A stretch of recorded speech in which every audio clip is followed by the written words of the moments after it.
They told Vance to leave, expecting him to lose his temper. What actually happened left the entire diner in stunned silence. His car headlights cut through the dusk as he pulled into the gravel parking lot of Fowler's Diner, a modest establishment on the outskirts of Springfield, Ohio. The neon sign flickered like it was clinging to decades past, and a faint aroma of frying onions and brewed coffee seeped out every time the front door swung open. Vance was used to traveling. He'd seen countless miles of open road, pressed the flesh at countless events, and given more speeches than he could count. But tonight, all he wanted was a quiet spot to rest his feet and grab a burger before continuing on to his next stop. He stepped onto the worn welcome mat and felt the hush envelop him. The place was cozy. Wooden booths with vinyl cushions, walls decorated with old sports pennants and yellowed newspaper clippings, plus a solitary jukebox in the corner that looked like it hadn't played a tune in years. As JD entered, a waitress behind the counter offered an automatic smile until recognition flickered across her face. Then the smile faltered, just slightly, as though she were weighing her next move. A handful of customers dotted the room. A pair of truckers hunched over coffee mugs, an older couple splitting a slice of pie, and a small group in the corner booth, their conversation halting the moment JD walked in. He felt the slight shift in their energy, a ripple of curiosity, suspicion, maybe even resentment. He'd been around enough to sense when a welcome wasn't guaranteed.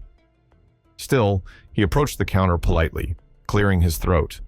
"Good evening," he said, voice low but pleasant. "Mind if I grab a seat?" The waitress, her name tag read Tina, looked at him for half a heartbeat. Then she nodded, though the motion was stiff. "Sure, let me just check something."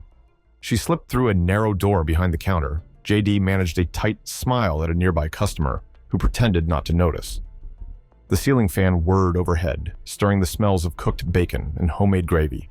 Seconds stretched. An uneasy hush settled over the diner. JD felt eyes flick to him, then back down to plates. He glanced around, noticing a collage of photos pinned to a corkboard. Pictures of local high school teams, a fundraiser event, a Polaroid of a young couple holding a just married sign. Then the door swung open again. Only it wasn't the waitress. It was a broad-shouldered man in an apron dusted with flour, name tag reading Dwight. He walked right up to JD, arms folded across his chest. "Something I can help you with?" JD kept his composure. He could sense tension radiating from Dwight. "I was hoping to get a quick meal," JD said simply, nodding toward the half-empty diner. "Had a long day on the road." Dwight exhaled through his nose, like a bull ready to charge. "I'm sorry, but we can't serve you tonight." Two short sentences, each echoing in the hush. JD waited for an explanation, but none came. "Can I ask why?" he ventured. Dwight's eyes flicked to the corner booth, then back to JD. "We'd just prefer you not eat here." A quiet murmur spread across the diner. A fork clinked against a plate. One of the truckers glanced over, brow furrowed. JD swallowed. He wasn't naive about the possibility of being unwelcome in certain places. Politics was polarizing, but there was something raw about being denied a simple meal. "All right," he said calmly. "I won't cause trouble. I'd just like to speak with whoever's in charge, if that's okay." Dwight folded his arms tighter, clearly unimpressed. "You're talking to him." A flicker of movement drew JD's attention to the corner booth. One man there, maybe mid-30s, wearing a baseball cap, smirked as though anticipating a confrontation. Beside him, another figure in a heavy work jacket sipped coffee slowly, eyes fixed on JD. The tension thickened. JD took a measured breath. This was a place that felt locked in tradition, a place where outsiders could be sized up in a heartbeat. He'd encountered this attitude before, but rarely so direct. "I understand you might not agree with me," JD offered, keeping his voice low and calm. "But all I'm after is a meal. If it makes people uncomfortable, I'm happy to grab it to go." Dwight's jaw tensed. He looked back at the kitchen door like he was weighing options. Then he shook his head. "People around here, we don't take kindly to your kind of politics." A pin-drop silence. JD's mind raced with possible responses. Anger? That wouldn't help. Resignation? Possibly, but that wouldn't feel right. He could imagine the scene splashed all over social media by morning, but that wasn't the point. He wasn't here to create a headline, he was here to eat. He lifted his gaze, meeting Dwight's eyes. "Look, I've been traveling all day. I'm tired. I'm not looking for a debate." Somebody at the corner booth let out a short, derisive snort. "Sure you're not." The voice drew JD's attention. The man in the cap leaned forward, elbows on the table. "Isn't that what you do? Show up, talk a big game, then vanish?" JD felt the tension spike. This wasn't just about a burger. It was about what he represented, to them at least. Rather than snap back, JD nodded. "Sometimes that's exactly what politicians do, but I'm not trying to do that tonight." Dwight's posture softened, just a hair. Still, he held his ground. Folks here, they remember the promises. They remember all the people who said they'd fix everything, then took off. JD sighed. "I can't speak for others, but I understand the distrust. Still doesn't seem right to turn me away just because of an assumption." A shuffle of feet. The older man wearing the work jacket cleared his throat. "Let him sit. It's a diner for Pete's sake." But the younger man in the booth cut in. "Or maybe let him hit the road. We don't owe him anything." And that's when JD made his move. He pulled out a chair from a nearby table, turned it around, and sat down, arms folded on the backrest. He didn't do it aggressively, no slammed chairs or harsh words, just a calm, deliberate choice. "If this is how you treat a stranger," JD said quietly, "then maybe we do need to talk." Part of him expected the tension to explode. Instead, a hush fell. The truckers both paused mid-bite. Dwight shifted uneasily, uncertain whether to insist JD leave or hear him out. JD gestured gently at the man in the booth. "You have a problem with me. I get it. I don't expect everyone to like me. But I'd at least like to know why." A heartbeat passed. The younger man in the cap, let's call him Kurt, rolled his shoulders, taking the challenge. "You come around with your fancy speeches, act like you care about folks in places like this. Meanwhile, we keep losing jobs, keep getting the short end of the stick." JD nodded. He'd heard this refrain before. "And you think that's all my fault?" "Maybe not all," Kurt admitted, then shrugged. "But you're part of the system, and the system doesn't do squat for us." The old man at the counter, grizzled with hands rough from years of labor, spoke up. "Not saying you personally ran my factory out of business, but politicians sure never stopped it." A low rumble of agreement from a few corners. JD cleared his throat. "I get that frustration. I've seen it in my own family. But me walking in here for a burger, that doesn't do you harm, does it?" Dwight sighed, glancing around. "Look, I run this place. People rely on it for a good meal, a safe spot to talk about life. I don't want trouble."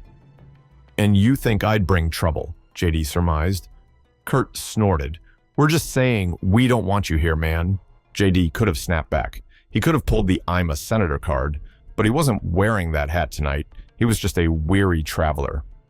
"All right," he said, swallowing any pride, "but I'm asking for a chance. Let me order a burger, maybe chat for a minute, and if you still want me gone, I'll leave." A ripple of uncertainty spread across the diner. Tina, the waitress, hovered behind Dwight, clearly torn. Dwight took a breath, looked JD up and down, then unbelievably he said, "Fine, but don't expect a warm welcome." JD gave a small nod, exhaling with relief. "Don't need warm, just real."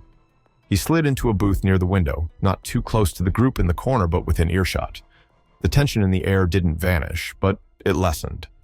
Tina approached, hesitantly placed a menu on the table, then quickly backed away. JD glanced around, aware of how precarious this truce was. He could still sense eyes on him. In the next moments, the conversation that followed would change the entire mood of that diner. The conversation that changed everything. A hush lingered over Fowler's diner as JD Vance settled into the booth, the menu lying untouched in front of him. The fluorescent lights buzzed faintly overhead, casting a pale glow on the linoleum floor. Outside, the crickets were in full chorus, their song a stark contrast to the tense silence inside. Dwight, arms still crossed over his flour-dusted apron, lingered near the counter as though expecting trouble at any second. The small group in the corner booth, led by Kurt in the baseball cap, watched with open suspicion. The older man in the heavy work jacket sipped his coffee, gaze flicking from JD to the others in quiet contemplation. Tina, the waitress, hovered near the kitchen pass-through, uncertain whether to take JD's order or stay out of the fray. Every now and then, she cast a questioning look at Dwight, who offered only a tight nod, as if granting permission for her to do her job, albeit reluctantly. JD exhaled, the tension settling like a weight on his shoulders.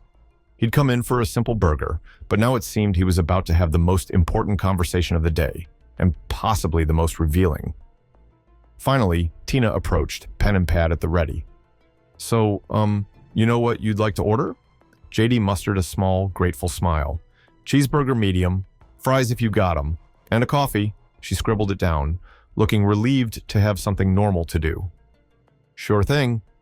Before she could retreat, JD caught her eye. Thank you for this. I know not everyone's on board with me being here. Tina just shrugged, lips pressed in a thin line. Not my call, she said softly, then disappeared toward the kitchen, a charged silence. For a few beats, no one spoke. From the corner booth, Kurt let out a low snort. The older man in the work jacket, let's call him Hank, sighed as if he'd seen too many days like this. Too many divides he'd stopped believing anyone could bridge. Dwight finally broke the quiet.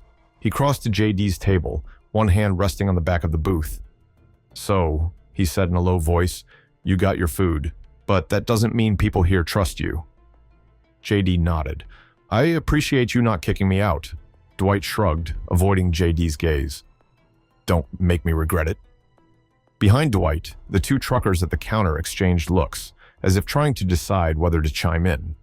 One of them, wearing a faded Eagles t-shirt, cleared his throat. Man's hungry, he muttered. Let him eat at least. Kurt's challenge. Sensing a shift, Kurt slid up out of his booth and approached JD's table, arms folded across his chest. Up close, JD could see the tired lines around Kurt's eyes, the set of his jaw that spoke of frustrations long harbored. You're saying you understand folks like us, Kurt said, voice holding a challenge.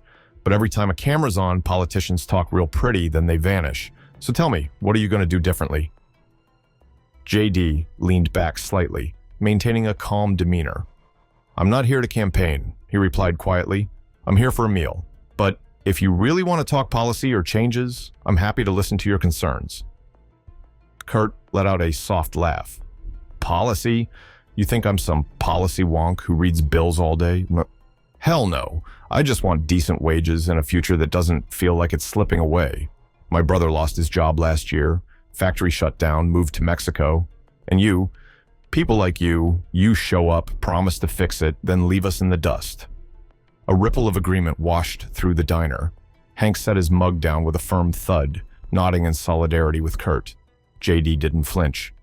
I get it, people are angry, and they have a right to be. He paused, meeting Kurt's gaze. But if I walked in here purely as a stranger, would you be treating me the same way? Kurt snorted. Man, we'd treat you like any other out-of-towner. Mind our business, maybe say hello. But you're not just anyone, are you? Tension versus curiosity. At that moment, Tina re-emerged with JD's coffee. She set it down carefully, shooting Kurt a wary glance. Here, she murmured, then stepped back. JD wrapped his hands around the mug, warmth radiating through his palms. He took a sip, strong like she warned. I understand your mistrust, he said, gaze steady on Kurt, but you say politicians vanish. I'm still here, aren't I? Kurt opened his mouth to retort, but Dwight cut in. Yeah, for one night, then you'll be gone again.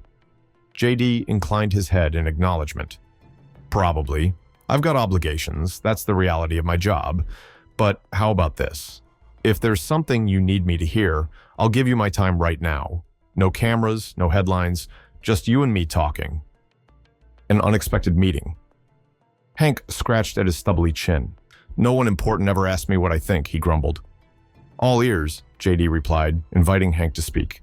Hank inhaled slowly. I worked 30 years at a manufacturing plant.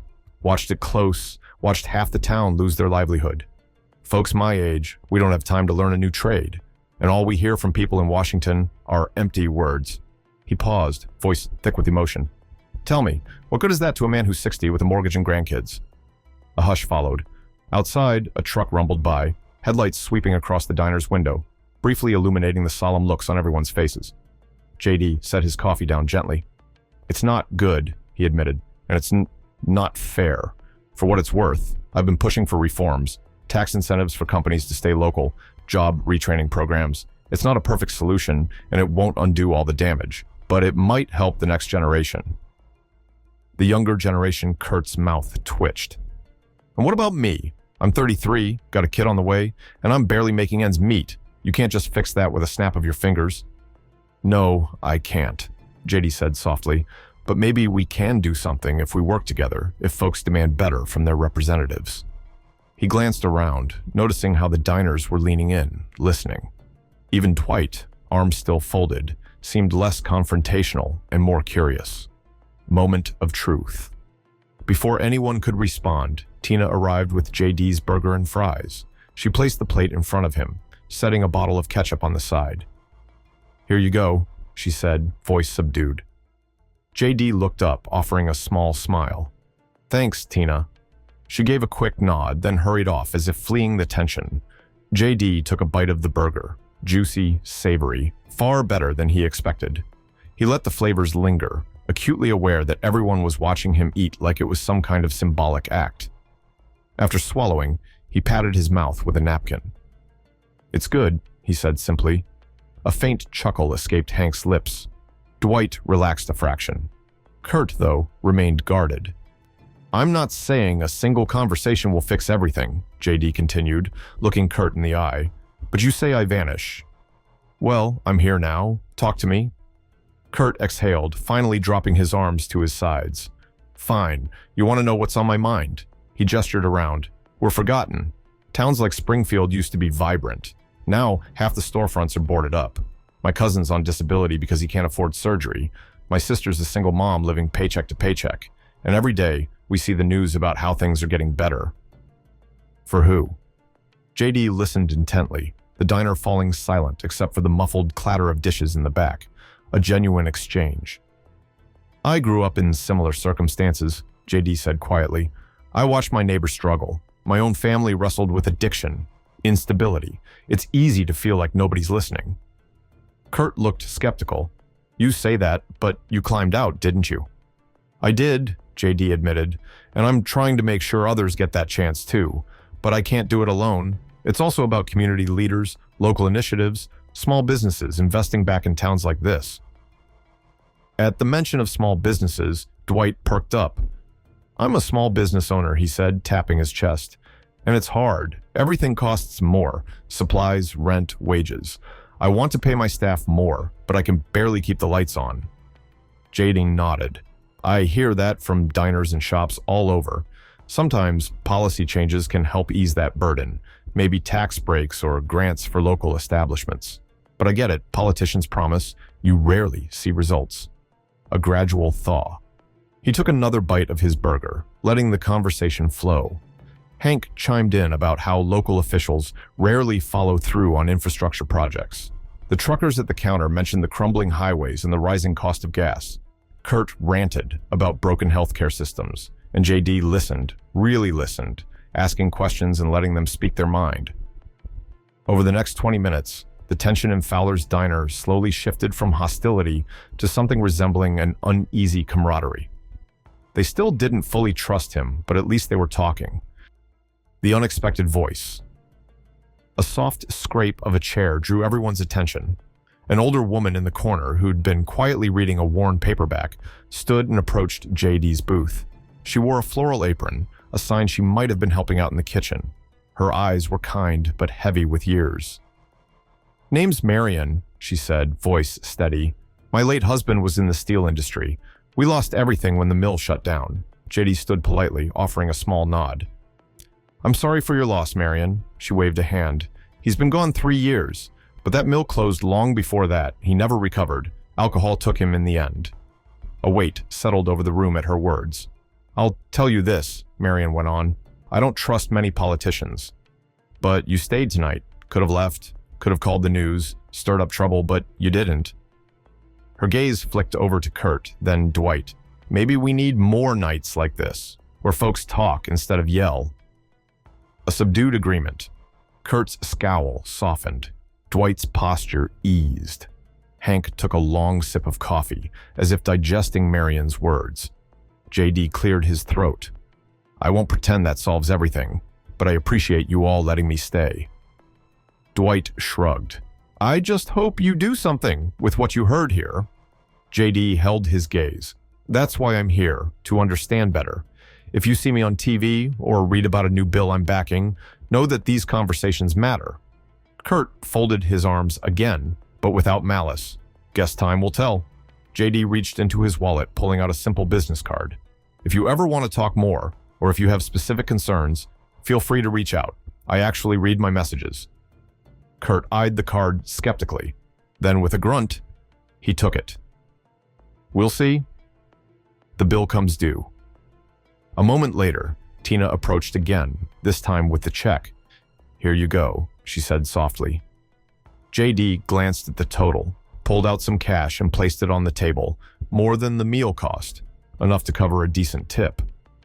"For you in the kitchen, the burger was excellent." Tina gave a fleeting smile, then carried the money to the register. Dwight looked at the cash, then at JD. "You didn't have to overpay." JD shrugged. "I appreciate that you let me stay." A quiet departure. He stood sliding out of the booth. The diner felt different now, still cautious, still uncertain, but the anger was tempered by a certain reluctant respect. Kurt rose, stepping aside to let JD pass. He gestured at the door with his chin. "You heading out?" JD nodded. "Got a long drive ahead, but I want you to know I'm listening." Kurt said nothing for a moment, then a quiet, "Yeah, thanks," slipped out, almost like it surprised him. As JD headed for the door, Hank lifted his coffee mug in a silent salute. Dwight gave a curt nod, arms finally unfolding. Tina managed a sincere smile for the first time all night, though it was tinged with lingering uncertainty.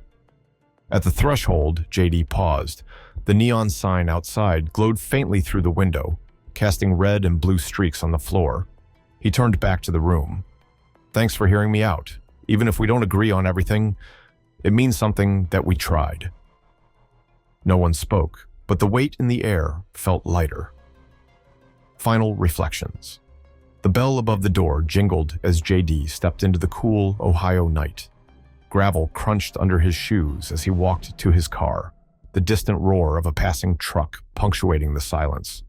Sliding into the driver's seat, he couldn't help but reflect on the conversation. He'd come to Fowler's Diner for a simple meal.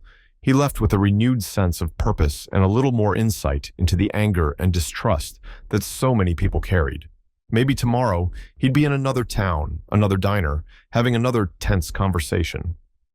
But tonight, at least, he saw how bridging divides starts, not with grand speeches, but with small acts of staying, listening, and understanding. Epilogue: A community stirs. Back inside Fowler's Diner, the customers gradually returned to their meals. Kurt slid back into his booth, card in hand, frowning as though the slip of paper were an unsolved puzzle. Hank finished his coffee, his gaze lost in thought. Dwight retreated to the kitchen, but before he disappeared fully, he paused to glance at Tina. "Guess that wasn't as bad as I expected," he mumbled. She nodded, relief and lingering surprise etched on her face. Maybe folks can talk to each other after all." No one had all the answers, and no illusions were shattered about how tough the world could be. But maybe, just maybe, the flicker of conversation J.D. Vance had sparked would linger in Springfield, Ohio, and be the start of something new. If you've stuck with us this far, I've got a question for you. Have you ever found yourself in a tense situation that turned into an unexpected dialogue? Share your story in the comments below.